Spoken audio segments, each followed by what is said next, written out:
पुण्यात निलेश राणेंच्या मालमत्तेवर पालिकेने कारवाई केलेली आहे। डेक्कन भागात असलेल्या आर डेक्कन येथील व्यावसायिक जागेचा कर न भरल्याने पालिकेने ती जागा ही सील केलेली आहे। मालमत्ता थकबाकी प्रकरणी महापालिकेच्या अतिक्रमण विभागाने ही कारवाई केली आहे। तब्बल 3,77,53,हजार रुपयांची ही थकबाकी होती। पुण्यात अनेकांनी मालमत्ता कर थकवलेला आहे आणि सध्या महापालिकेकडून कर वसुली केली जाते।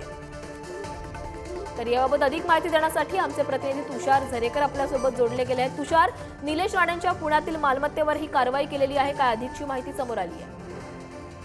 नक्कीच एकंदरीत जर आपण पाहिलं तर पुणे महानगरपालिका आहे ती थक बुडवणाऱ्यांच्या मालमत्ता जप्त करताना एकंदरीत पाहायला मिळते।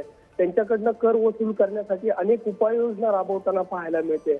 मात्र डेक्कन परिसरामध्ये, पुण्यातील जे डेक्कन परिसर आहे या परिसरामध्ये असणारी निलेश राणेंच्या नावावरती असणारी जी मालमत्ता आहे त्या मालमत्तेने तब्बल 3,77,00,000पेक्षा अधिक रुपयांची थकबाकी आहे। ती खरं तर थकबाकी असल्याचं पाहायला मिळते। पुणे महानगरपालिकेने गेले कित्येक दिवस याचा पाठपुरावा केला संदर्भात त्यांच्याशी वेळोवेळी पाठपुरावा केल्यानंतर त्यांच्याकडून येणारे उत्तर खरं तर महानगरपालिकेला पटलेलं नसल्याने महानगरपालिकेने आता पुढला ह्या संपूर्ण प्रकरणामध्ये आता टोकाची भूमिका घेण्याचं ठरवल्याचं पाहायला मिळतंय। मात्र या संदर्भात आयुक्त आहेत ते कुठेही कॅमेऱ्यासमोर बोलताना दिसून येत नाहीये।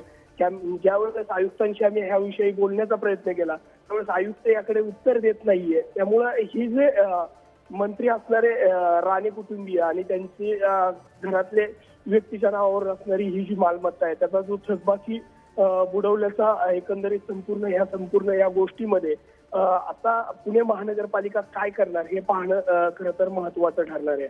तुषार, पुण्यामध्ये इतर मालमत्तांवर देखील पालिकेने कारवाई केलेली आहे। राणेंच्या मालमत्तेवर ज्या प्रकारे कारवाई झाली त्याच प्रकारे इतर कोणत्या मोठ्या मालमत्तांवरही कारवाई करण्यात आली आहे का?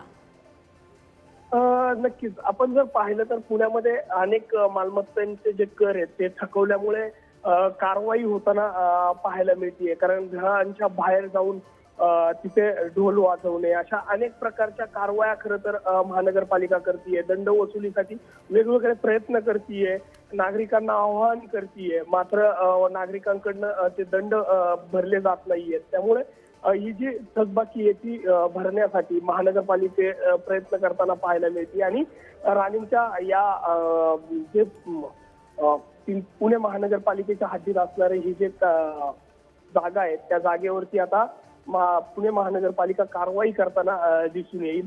तर दुसरीकडे जर आपण पाहिलं तर अनेक राजकीय व्यक्तींचे मालमत्ता खरं तर पुणे परिसरात आहे आणि त्यांच्याही मालमत्तेचे जे कर आहेत ते थकवल्याचा आरोपही अनेक सामाजिक कार्यकर्त्यांकडून होते। मात्र महानगरपालिका याचं उत्तर देताना पाहायला मिळत नाहीये।